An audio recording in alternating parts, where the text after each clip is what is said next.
Good morning, children. Today I am going to explain about plane figures. In your syllabus, we have to discuss only the area of a circle and also the circumference of a circle. First of all, we want to know pre-knowledge of circle. It must to know the pre-knowledge of circle. Students, यहाँ पर आप ध्यान दो,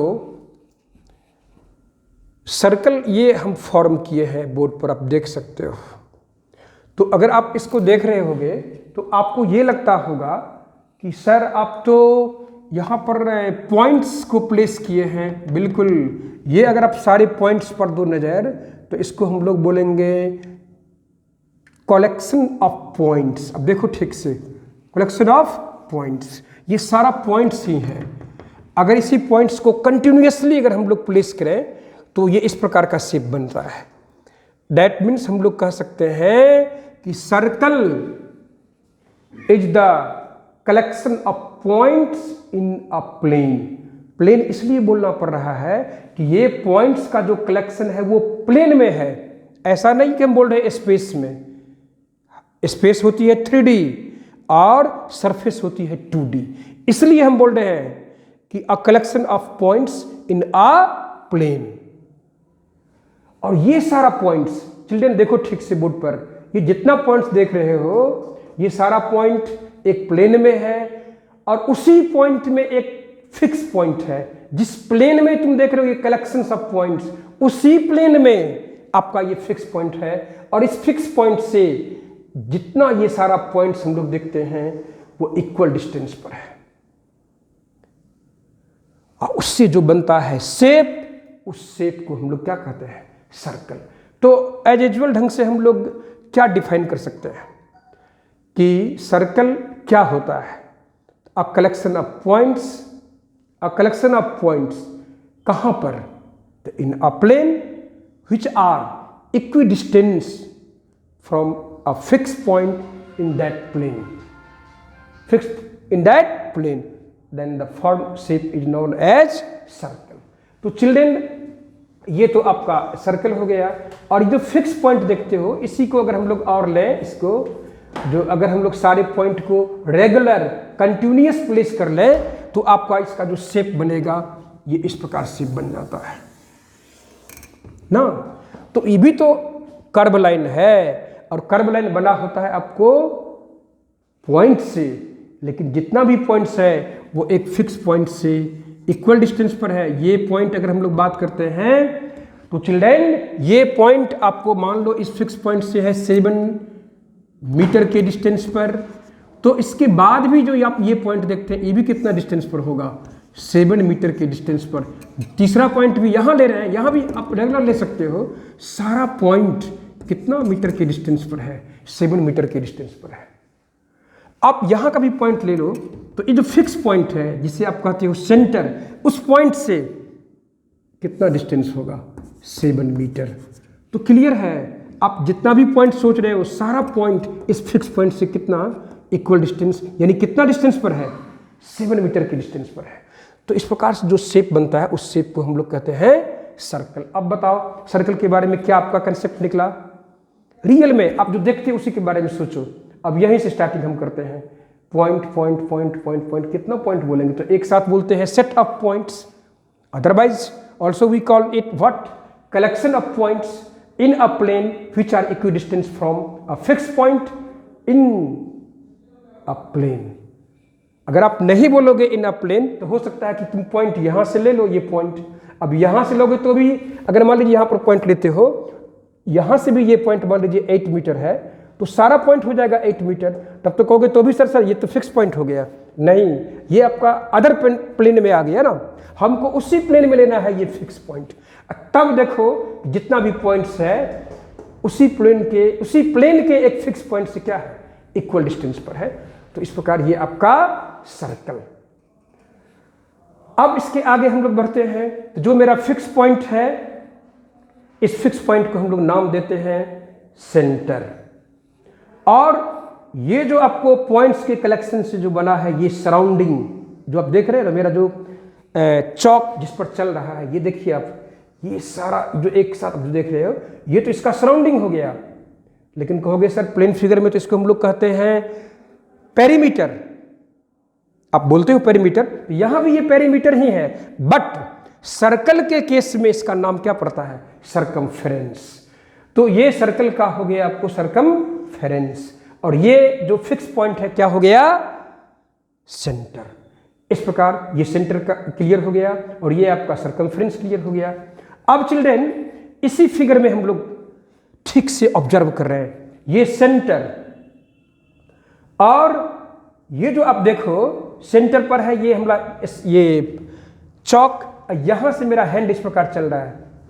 तो कहोगे sir ये जो आप ड्रॉ किए वो तो एक लाइन सेगमेंट है, और every line segment has two terminal points, every line segment has two terminal point. So here first terminal point is at the center and the other terminal point is on the circumference of the circle. So this line segment is called radius for this circle. इस circle के लिए ये आपका ये जो line segment है, जो मेरा स्केच चल रहा है, देख लो आप ठीक से, कहां से स्टार्टिंग पॉइंट है, सेंटर से, और ये ट्रेवल करता हुआ कहां तक जा रहा है, आपको जा रहा है किस पर, सरकमफेरेंस पर। तो ये आपका लाइन सेगमेंट है जिसका एक एंड पॉइंट सेंटर पर और दूसरा एंड पॉइंट कहां है, सरकमफेरेंस पर। So this distance is known as line segment, but in the case of circle it is called radius. Okay, तो रेडियस आप समझ गए होंगे, तो ये आपका रेडियस हो गया। दूसरा देखो चिल्ड्रन, एक लाइन सेगमेंट और हम ड्रॉ किए हैं, ये लाइन सेगमेंट देखो, मेरा स्टार्टिंग पॉइंट देखा ठीक से, स्टार्टिंग पॉइंट जो मेरा पॉइंट है सरकमफेरेंस पर एक पॉइंट, और यहां से जो लाइन सेगमेंट हम ड्रॉ कर रहे हैं वो सेंटर से पास कर रहा है, ये सेंटर से पास कर रहा है, और फिर जा रहा है आपको जस्ट इसके अपोजिट साइड जो है आपका सरकमफेरेंस, उस पर एक पॉइंट आ रहा है। तो it is also called a line segment, जो पास कर रहा है किससे, सेंटर से, और दो इस लाइन सेगमेंट का जो एंड पॉइंट है वो आपको सरकमफेरेंस है। तो इस लाइन सेगमेंट को हम लोग नाम देते हैं डायमीटर। तो ये आपका रेडियस ना, ये रेडियस हो गया, और ये PQ डायमीटर हो गया। तो यहां हम लिखे हैं OA इक्वल टू रेडियस, अब PQ जो आपका लाइन सेगमेंट है जो सेंटर से पास किया है उसको हम लोग क्या लिए हैं, डायमीटर। चिल्ड्रन ये भी जान लो कि रेडियस और डायमीटर में रिलेशन होती है। आपका जो डायमीटर होगा, ये डायमीटर जो लिखे हैं हम, वो रेडियस का जस्ट डबल होता है। ये आप अगर सेंटर से ले इधर फिर सोचोगे रेडियस, फिर इस सेंटर से इस साइड आप सोचिएगा तो क्या आएगा, रेडियस। दैट मीन्स PQ हो जाएगा डबल ऑफ रेडियस। PQ क्या है, डायमीटर है। ये इस प्रकार से रेडियस हम लोग समझ गए, ये इसका डायमीटर है। चिल्ड्रन ये आप 9th क्लास में भी जान चुके हो, बट थोड़ा सा हम इसके बारे में इंफॉर्मेशन देना चाह रहे थे, इसलिए डिस्कशन किए हैं कि डायमीटर जो होगा रेडियस का डबल होगा। अब चिल्ड्रन सरकमफेरेंस, तो आप जानते हो the perimeter of a circle. Plane figure के सेंस में बोलते हैं हम लोग, जैसे आपका स्क्वायर है तो बोलेंगे पेरीमीटर, रेक्टेंगल है तो बोलेंगे पेरीमीटर, पॉलीगॉन्स है, ट्रायंगल है तो पेरीमीटर, हेक्सागोन है तो perimeter. But in the case of circle उसी को हम लोग क्या कहते हैं, सरकमफेरेंस। सो सरकमफेरेंस इजिली आप कह सकते हो the perimeter of a circle is known as circumference. तो सरकमफेरेंस को डिवाइड कर दिया है किससे, डायमीटर से। अब प्रश्न उठेगा कि सर ये सरकमफेरेंस का मेजरमेंट कैसे करेंगे, ये तो कर्व लाइन है, अब यहां से ऐसे स्केल ही नहीं इस पर सेट होगा। तो आसान है, अब थ्रेड ले लो। अब थ्रेड में थोड़ा सा हम लोग क्या करेंगे, गम या आजकल जो आता है आपको कौन सटाने उटाने वाला, हमको उतने पता है लेकिन आप लोग जानते हो, गम का आप यूज कर लीजिए, थ्रेड में गम लगा दीजिए, और उस थ्रेड को क्या कीजिए, इसके ऊपर में आप जो देख रहे हैं ये कर्व लाइन, इस पर चला देना है, यहां से यहां तक आने दीजिए। स्टार्टिंग पॉइंट आपका A, और वो थ्रेड इस पर आप बिल्कुल कोहेसिव फोर्स लगेगा ज़्यादा तो इस पर ये चिपक जाएगा, और ये पेस्ट करते करते करते थ्रेड को हम लोग यहाँ तक पहुँचा देंगे। तो ये जो थ्रेड आ गया, अब फिर उस थ्रेड को हम लोग यहाँ से क्या करेंगे, तुरंत उसी समय हटा लेंगे उस पर से। तब उसको क्या करेंगे, स्केल के हेल्प से उसका लेंथ फाइंड कर लेंगे, जो लेंथ किसका देगा, लेंथ ऑफ सर्कमफेरेंस। ये तो आप समझ गए। डायमीटर का तो आप ले सकते हो किसके हेल्प से, स्केल आपके पास में है इंस्ट्रूमेंट बॉक्स में, उस स्केल का यूज कर सकते हो डायमीटर कैलकुलेट करने में, तो आपको कैलकुलेट हो गया सर्कमफेरेंस। लेकिन चिल्ड्रेन, जब हम लोग थ्रेड का यूज करते हैं तो थ्रेड मेरा कभी भी परफेक्ट मेजरमेंट नहीं देता है। किसका, आपको कभी भी नहीं देगा, आपको कभी भी मेजरमेंट नहीं देगा आपको परफेक्ट सर्कमफेरेंस का, और ये आपका डायमीटर।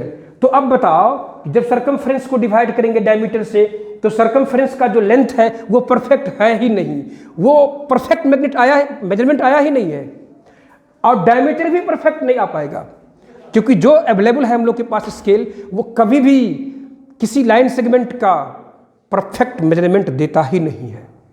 तो कहोगे सर इसका मतलब है कि वो इरिटेट लेंथ हो जाएगा, आप ले सकते हो। इरिटेशन बुझते हो ना, जो पैदा करता है खींच, बिल्कुल सही। तो सर्कमफेरेंस को जब डायमीटर से डिवाइड करेंगे तो सर्कमफेरेंस आपका आ रहा है कुछ नहीं, अंदर में कुछ डिस्ट्रक्टिव कुछ फीलिंग करने वाला, क्योंकि वो सही मेजरमेंट नहीं आ रहा है उसका, और डायमीटर से डिवाइड किए तो आपको जो डिवाइड करने के बाद जो आता है कैलकुलेशन, वो भी आपको आएगा वही irritate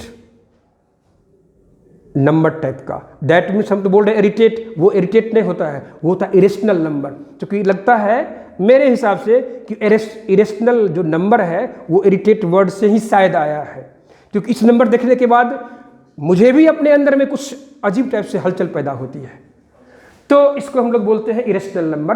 that means it is clear, when circumference is divided by the diameter then the result will be what, irrational number. याद रखना है, the ratio of circumference and the diameter is known as irrational number, which is approximately equal to 3.14। अब ये decimal के बाद जो देखते हो तुम ये डॉट डॉट, दैट मीन्स अब जो डिजिट जो आएगा वो रेकरिंग नहीं होगा, याद रखना, वो रेकरिंग नहीं होगा, रिपीटिंग नहीं होगा, और आपका जो डिजिट आता है वो कुछ अनियमित ढंग से आता है, तो इसको हम लोग कह बैठते हैं इरेशनल नंबर। लेकिन तो कहोगे सर इरेशनल नंबर से यूज करने के बाद तो इसका एरिया, सर्कमफेरेंस सारा आ जाएगा इरेशनल। जी नहीं, ये 3.14 का जब हम लोग यूज करते हैं, इसका अप्रॉक्स वैल्यू हम लोग यूज कर लेते हैं कितना, 22/7, ताकि कैलकुलेशन में, मैथमेटिकल कैलकुलेशन में कोई प्रॉब्लम ना रह जाए, इसलिए हम लोग उसका अप्रॉक्स वैल्यू लेते हैं। ये परफेक्ट वैल्यू है ही नहीं। हाँ, अगर सर्कमफेरेंस बाय डायमीटर कह रहा है इक्वल टू पाई, तो पाई क्या होगा, इरेशनल नंबर। लेकिन सिर्फ ये पूछा जाए कि 22/7 क्या होगा, तो रेशनल होगा। लेकिन 22/7 को जब हम लोग कोरिलेट करेंगे किससे, सर्कमफेरेंस और किससे, डायमीटर के रेशियो से, तो उस केस में ये क्या हो जाएगा आपको, पाई, इरेशनल नंबर हो जाएगा। तो अब बताओ चिल्ड्रेन, सर्कमफेरेंस को ले लिए हम लोग C से, डायमीटर को D से लिए, तो C/D इक्वल टू क्या होगा, पाई। ना cross multiplication, then result will be C equal to πD। But we know the diameter is the double of radius here. It is clear. So now we replace the value of diameter here, 2r. So C is equal to 2 pi into 2r. Then result will be circumference is equal to what? 2 pi r. If the radius of a circle is given, suppose here it is the center and this line segment is known as radius. Suppose here r is equal to 7, then easily we can find the circumference from this formula. C is equal to 2 pi r, and here 2, the value of pi is 22/7, and the value of r is 7. So 7 cancel, and here write also meter, 7 meter. Then result will be what, 44 meter. तो इस circle का जो आपको circumference कितना आ गया बताओ, 44 metre आ गया इस फॉर्मूला के हेल्प से। तो इस प्रकार हम लोग सर्कल का क्या पढ़ लिए, सर्कमफेरेंस। लेकिन एक चीज और हम लोग को जानना है, area of a circle. Area it means what, area of any plane figure, it is the clear the product of length and breadth, because every surface has only 2 dimension, you know, length and breadth. So area of any plane figure is the product of length and breadth. So now in the case of circle, suppose it is the circle, इसको हम लोग क्या करेंगे children, area find करने के लिए सबसे पहले इसको हम लोग क्या करेंगे, सेमी सर्कल में कन्वर्ट करेंगे, और उसके बाद इसको ले जाओगे तुम क्वाड्रेंट में। इसको इस ढंग से फोल्ड करना है कि इसका 16 इक्वल पीस बनना चाहिए, इस सर्किल का 16 इक्वल पीस। अब ये ऐसे ले लिए डायमीटर के अलोंग विथ, तो आपका आएगा सेमी सर्कल, क्वाड्रेंट आ जाएगा, फिर यहां से बेंड कर लीजिएगा तो क्वाड्रेंट रहेगा, क्वाड्रेंट को फिर बेंड कर लीजिए तो बाय क्वाड्रेंट आ जाएगा। इसी तरह से आप करते करते इसका, जैसे हम ये ले रहे हैं, यहां से एक ड्रॉ कर लेंगे लाइन सेगमेंट, फिर इस तरह से ड्रॉ कर लेंगे, फिर यहां से ड्रॉ करेंगे, फिर यहां से ड्रॉ करेंगे, और एक ये रह गया ड्रॉ। अब चिल्ड्रन देखो काउंट करके, अगर यहां से सोचे तो सेमी सर्कल नीचे है और यहां से ऊपर सेमी सर्कल, और काउंट कीजिए 1 2 3 4 5 6 7 8।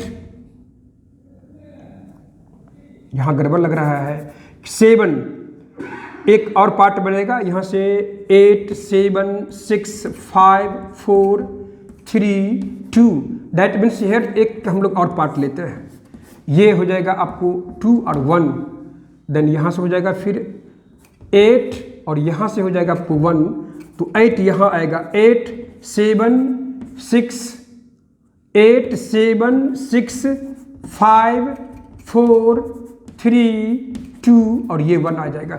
अब यहाँ से देखो चिल्ड्रंस, 8 पार्ट यहाँ से आप लेते हो, ये 8 इधर आ गया, 8 नीचे आ गया, यानी ये 8 पीस हम लोग क्या करेंगे, सीजर्स की हेल्प से इसको बना लेंगे। 16 सेमी सर्कल का 8 पार्ट और नीचे वाले सेमी सर्कल का 8 पार्ट। अब इसको हम लोग क्या करते हैं, एक प्लेन पर अरेंज करेंगे। तो एक पीस निकाले हम लोग, मान लो यहां से एक पीस आ गया, तो ये एक पीस आ गया, ये दूसरा पीस है मेरा, ये तीसरा पीस। इसी तरह से हम लोग इसको क्या करेंगे, एक प्लेन पर पेस्ट कर देते हैं इस प्रकार से।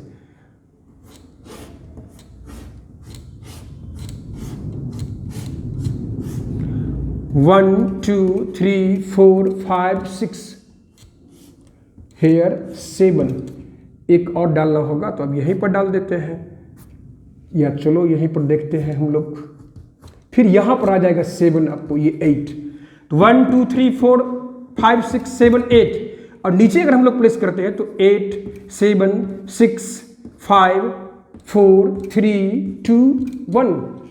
अब बताओ चिल्ड्रंस, ये जो 8 था सेमी सर्किल का पार्ट, ये 8 सेमी सर्किल का पार्ट है और ये 8 इस सेमी सर्किल का है, तो सेमी सर्किल का टोटल सर्कमफ्रेंस कितना हो जाएगा, यहां से अगर हम लोग काउंट करें तो पाई आर, सेमी सर्किल का सर्कमफ्रेंस पाई आर, और नीचे जो सेमी सर्किल है उसका भी सर्कमफ्रेंस क्या होगा, पाई आर। अब ये 8 पार्ट मिलकर के पाई आर है, तो यहां भी तो 8 पार्ट है, 1 2 3 4 5 6 7 8, तो ये टोटल हो जाएगा कितना, पाई आर। तो जब तो कहोगे सर नीचे भी तो 8 पार्ट है, तो यहां भी होगा कितना, पाई आर। और ये सोचिए तो क्या है इसका रेडियस, तो ये भी तो सेंटर के पार्ट से आया है और यहां तक आएगा तो क्या होगा, रेडियस। तो यहां भी रेडियस, यहां भी क्या आ जाएगा, रेडियस। अब अगर चिल्ड्रन इसको देखोगे तो आपको परफेक्ट रेक्टेंगल तो नहीं है, लेकिन कह सकते हो कि लगभग में ये आ चुका है किसके पास, रेक्टेंगल के पास। तो आप यूज कर लो रेक्टेंगल का एरिया, तो area of rectangle, area of a rectangle आप जानते हो क्या होती है, L इंटू बी। जो ये पाई आर है, इसको अगर हम लोग ले लें लेंथ में तो क्या होगा, पाई आर, और अगर ब्रेथ में हम लोग ले लें आर तो क्या होगा, आर, दैट मीन्स क्या होगा, पाई आर स्क्वायर। यानी एरिया ऑफ अ सर्कल निकाले तो हम एरिया रेक्टेंगल का, लेकिन एरिया किसका आ गया, सर्कल का। तो हम लोग लिखेंगे अब इसका कि area of a circle, area of rectangle, क्योंकि ये सर्कल से ही बना है, ये अप्रॉक्स रेक्टेंगल, तो यहां पर क्या डालेंगे हम लोग, पाई आर स्क्वायर। अगर हमको रेडियस का वैल्यू मालूम है तो आप इजिली इस सर्कल का क्या फाइंड कर सकते हो, एरिया। चिल्ड्रन अब हम चाहते हैं कि इसको कंक्लूड करें। इसके लिए आप जो स्टडी किए हम लोग हैं उसमें 2 बात, एक हम लोग किए हैं सरकमफ्रेंस, क्या किए हैं, सरकमफ्रेंस, जो आया आपको किसके बराबर, C = 2 पाई आर के बराबर, जो यहां देख रहे हैं हम लोग, C = 2 पाई आर। और एरिया ऑफ अ सर्कल क्या आया है, पाई आर स्क्वायर। तो हम लोग इस दो फार्मूला का यूज करके सर्कल का एरिया निकाल सकते हैं और pi r C equal to 2 pi r use करके हम लोग क्या निकाल सकते हैं, सरकमफ्रेंस। या अगर कभी कभी ऐसा होता है कि डायमीटर जल्दी हम लोग दिया हुआ है, बहुत ज़्यादा हम लोग के पास में टाइम का अभाव है, तो डायरेक्ट आप यूज कर सकते हो सी इक्वल टू पाई डी, यहाँ डी का वैल्यू पुटअप करो, आपको निकल जाएगा सरकमफ्रेंस। इस प्रकार हम लोग सरकमफ्रेंस और एरिया सर्किल का फाइंड कर सकते हैं। इसमें चिल्ड्रन कंफ्यूजन नहीं रखना, क्योंकि यहाँ पर थोड़ा सा नंबर प्लेस करने में हमको हुआ है, कुछ लगा था। तो करना क्या है कि आपको इस सर्किल का 16 इक्वल पीस बनाना है, जिसमें पहले बनाइएगा सेमी सर्कल, फिर बना लीजिएगा इसको होल्ड करके फोल्ड करके क्वाड्रेंट, क्वाड्रेंट को फिर बेंड कर दोगे इक्वल पार्ट में, तो आ जाएगा बाय क्वाड्रेंट। ऐसे करते करते हम लोग क्या करेंगे, 16 पीस बना लेंगे और उसको इस प्रकार से पेस्ट करेंगे तो अप्रॉक्स बनेगा रेक्टेंगल। परफेक्ट नहीं बोल रहे हैं, अप्रॉक्स। तो एरिया निकालेंगे तो L इंटू बी, L में आ जाएगा पाई आर और ब्रेथ में आ जाएगा आर, इस प्रकार पाई आर स्क्वायर। तो चिल्ड्रन अब हम इस पीरियड को यहीं पर समाप्त करते हैं। फिर अगले वीडियो में जब हम मिलेंगे तो आपको सेक्टर और सेगमेंट ऑफ सर्किल पर डिस्कशन करेंगे।